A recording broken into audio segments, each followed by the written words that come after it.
They say every day is for the thief, one day for the owner of the house. But ICPC, the Anti-Corruption Commission, has reversed the role. It is now every day for the owner of the house. If you're involved in bribery, over-invoicing, or any shady deal, the day of reckoning has come. ICPC, the Anti-Corruption Commission, is watching you. Welcome to Corruption Must Go, ICPC's weekly television program. I am your host, Murna Barnabas Atiayi. As one of its corruption prevention strategies, ICPC developed the Ethics and Integrity Compliance Scorecard as an evaluation tool for ministries, departments, and agencies to measure their compliance with ethical and integrity requirements, thereby reducing corruption risks and improving service delivery. Today on the program, we shall look at the result of the 2021 deployment of the scorecard on 360 MDAs. The edition also celebrates the MDAs that came out tops in the year's rankings.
If you're just tuning in, this is Corruption Must Go.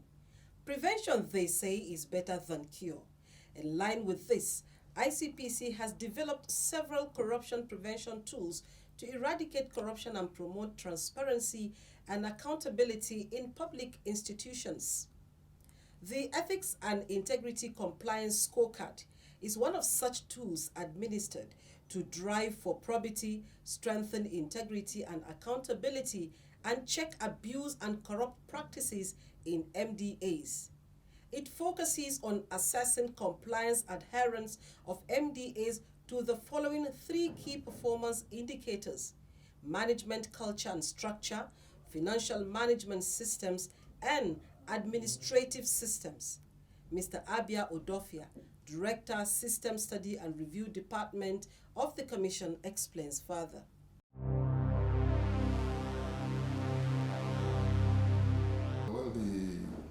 EICS, the Ethics and Integrity Compliance Scorecard, is one of the preventive tools that the Commission initiated to check agencies' compliance standards, concerning policies, laws, directives, procurement, and so forth. So we do this annually. And it's sort of drawn from the organizational and institutional model of fighting corruption. In a nutshell, it looks at how agencies, organizations are complying with standards and regulations.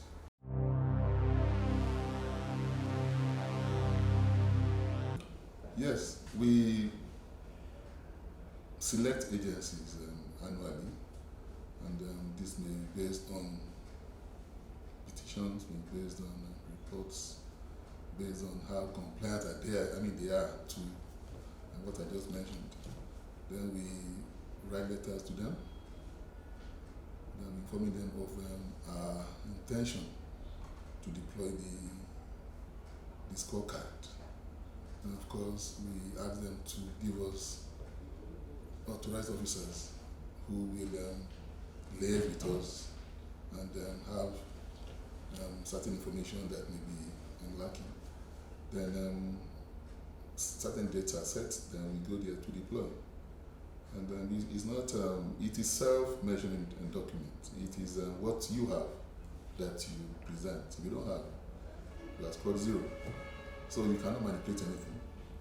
For instance, like I mentioned, if you have Act 2, you sorry, you don't have Act 2, you can't say you do, that you have. So if you don't have Act 2, for instance, the document will show the inauguration, the induction, the trainings, programs. So we looked at those things and measured. Ethics and education. You will see that you've been educating your staff. You see the programs, the training sessions, and so forth. So we measure it based on what you provide. It is not rocket science. If you don't have them, of course, we are scored nil. It's been going on fun so far. In 2021, the Commission was able to deploy the scorecard in 360 MDAs as against the 352 in 2020 and 108 in 2019. While no MDA attained full compliance, that is 100% in the scorecard, it is gladdening to note that some of them scored above 85% in the exercise. The overall first 5 are the Nigerian Deposit Insurance Corporation, the Bureau of Public Enterprises, the Nigeria Export Promotion Council, Bank of Industry, and the Nigeria Export-Import Bank. The management of these MDAs led us into what they did right to come out tops in the ranking. Let's hear from the first 3.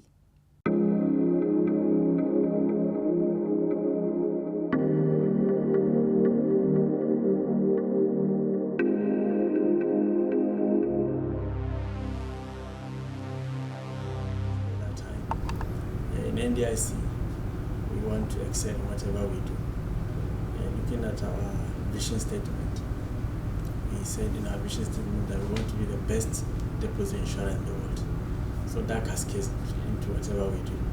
So when the result of the 2020 survey was released, and we discovered that we are not among the top 10, we said no, that performance is not acceptable to us based on our standards. So what we did was to look internally, look at our processes and procedures, and see where we can, like I said, cross the T's and dot the I's. And that's what we did, and that's why we came top when the recent survey result was released.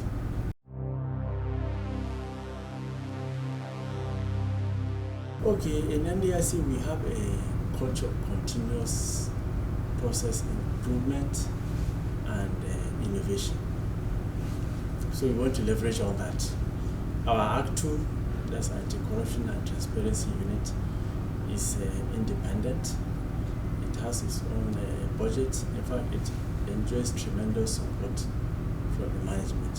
So we want to ensure that we continue with that. And like I said, we want to leverage on the culture of continuous improvement and process innovation to make sure that we continue to find innovative ways that we can adopt to ward off all corrupt tendencies in our operations.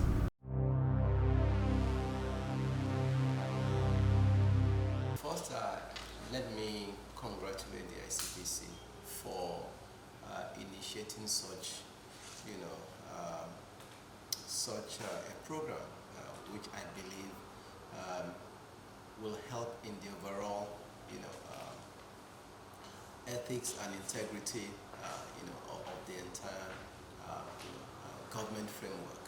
I think that in addition to incentivizing various ministries, departments, and agencies to conduct the affairs of governance from an ethical and integrity point of view, it also, helps the general public, understand that a commission as yours, takes the issue of integrity very, very seriously, not as an after-the-fact issue, just to prosecute or to investigate, but also to be able to ensure that, you know, even before the act, you know, is committed, that there are credible frameworks within the MDAs to ensure that we behave in an ethical manner.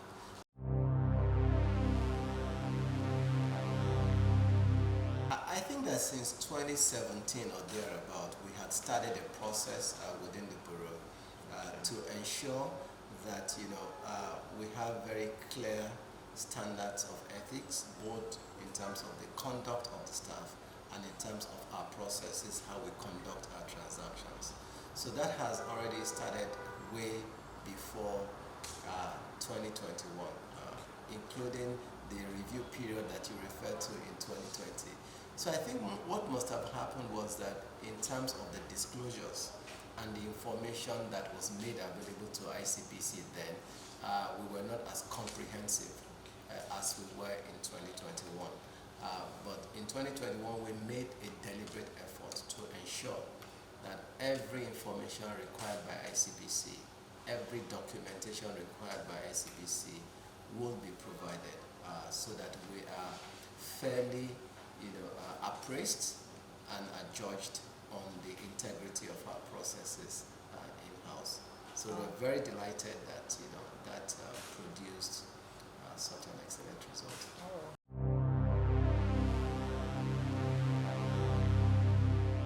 You need to know that when the first deployment was done, and I think we were about 100 or so on the list, and we felt we have to go up there, and so we learned from our mistakes, and we had to initiate some processes to make sure that we go up there. By the way, we were shooting for number one. I was actually surprised when we got only the third position. We're actually shooting and looking up at number one. So, but the first thing we did was to go back and talk to ourselves, and we now published the maiden edition of what we call the NAPC Code of Ethics 2020, and that ethics, it included the way staff behave, their behavior to work, their attitude to work, and why not. And one other things we did was, you know, we had to improve or build capacity of our NAPC actor. That was very key for us because they are foot soldiers that run the whole process, and so we ensure that their offices were well furnished, and we approved a lot of enlightenment workshops for them, both at headquarters and in all our offices outside Abuja. By the way, we have about 3 offices outside Abuja, both regional and state offices. And one other thing we did was we introduced suggestion boxes in both headquarters and outside headquarters for officers, for staff to feel free and hear their views. Another thing we did was we introduced a kind of a paperless online program for our exporters, registration of exporters, where right now you can sit in the comfort of your home and register as an exporter and also print the certificate without necessarily coming to NEPC. These are some of the things we did, and of course we strengthened our documentation process. We improved. There was consistency in staff meetings, departmental meetings, other meetings, and why not. And one key thing I think you need to know is that there was an improved budget monitoring and evaluation of ongoing projects that were ongoing. We make sure they were properly monitored and evaluated.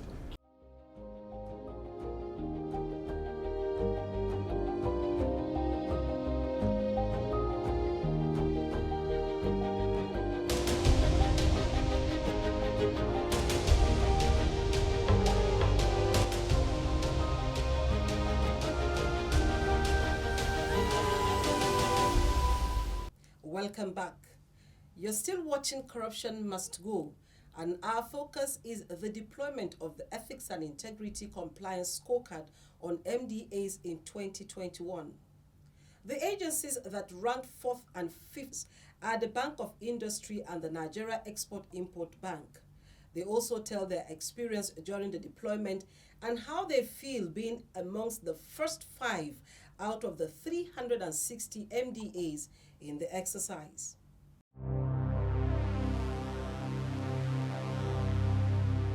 We are the 4th overall. We are the 2nd in the banking category, 20 October 21 precisely. the bank got a letter from ICPC intimating us that we came 36 out of 356 MDAs.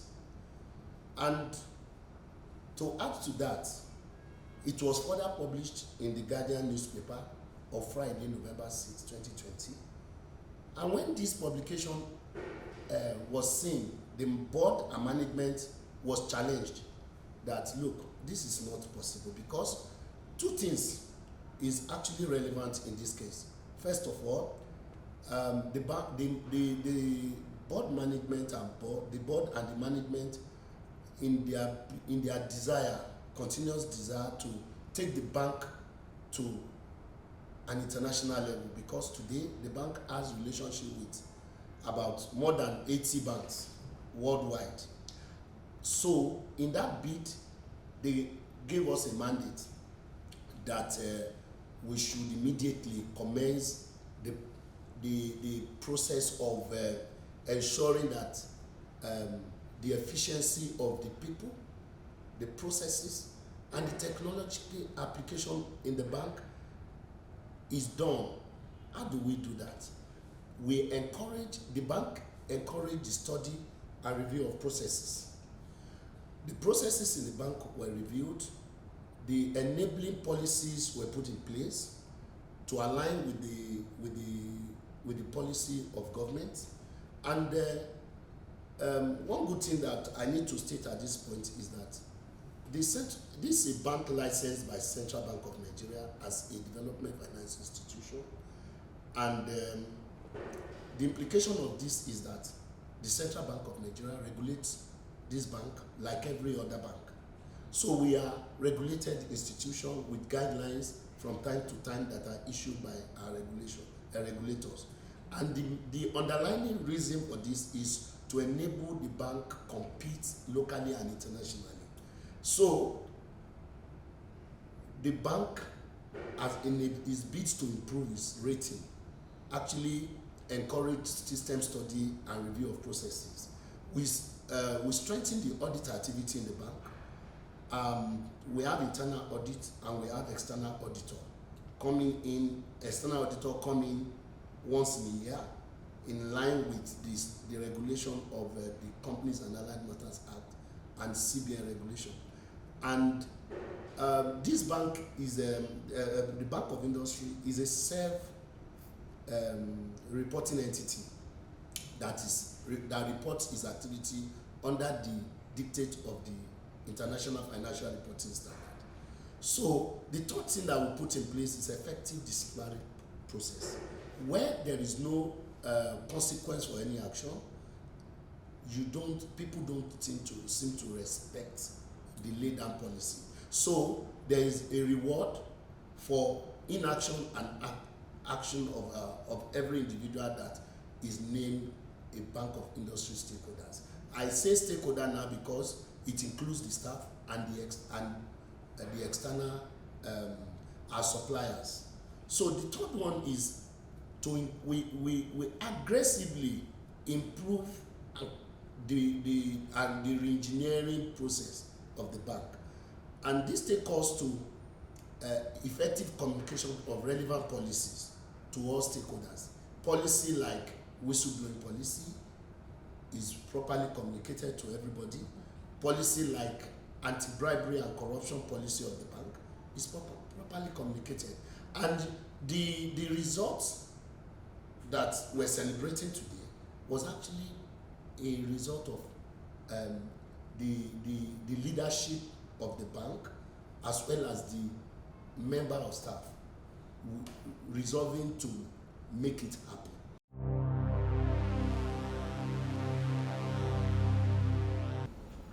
A line with the government stands against corruption and the need to keep improving the way MDAs are run. We've embarked on, since 2017, we embarked on an anti-corruption drive and reforms within the agency. And those reforms have been around corporate governance in line with best practice, risk management, being that we're a financial institution, ethics, and other regulatory compliance issues. And in the middle of that, ICPC came up with this scorecard thing and the need to have anti-corruption transparency unit desks within the bank, okay? And I know within other agencies too. Now, we have worked very closely with them, given that we had our own reforms, and also with the help of that ACTU desk. We have also together worked to ensure that where there are loopholes and things that are not being done right, we work together to make sure that we have a better process. Okay. Now, you spoke about us not being in the top 10 in 2020. Yes, okay. Maybe it was because again 2020 was a COVID year, and for majority of the year, largely since the lockdown and thereafter, we didn't have a full complement of staff. So sometimes when you send us the survey questionnaires, getting to even fill them and get them back to you on time proved to be very tough, people working from home and so on and so forth. But I think our reform is something that is gradual, is transformative, and maybe 2021 has now shown us to be really in compliance with your anti-corruption drive and our own anti-corruption drive. But for us, there is the process of the Japanese Kaizen, which is continuous improvement. We're not even satisfied with being number 5. Like I told you, we want to be number 1. I mean, even if there are other agencies that are number 1, let's all be number 1 together. That's a perfect institution. Okay, and that's where we're heading to. I wanted to say, do we see you, being number 1 in the next deployment? And as far as I'm concerned, you have answered that. Yes. Because you are already working towards being number 1. Like I said, continuous improvement. Yeah. We shouldn't be satisfied with the status quo, even if we're in top 5. I don't think being top 5 should be the yardstick for being, whether you are compliant with anti-corruption drives, but in best practice. Okay, you want to measure yourself with best practice, and maybe then we will now be carrying the others to want to be number 1. Our desire is to create a world-class bank. Yeah, and to do that, you must have the best corporate governance practices. You must be very ethical. You must have very tight risk management procedures, and so on. So for us, we use ourselves to measure ourselves, not other agencies. Okay, and then of course best practice across the world.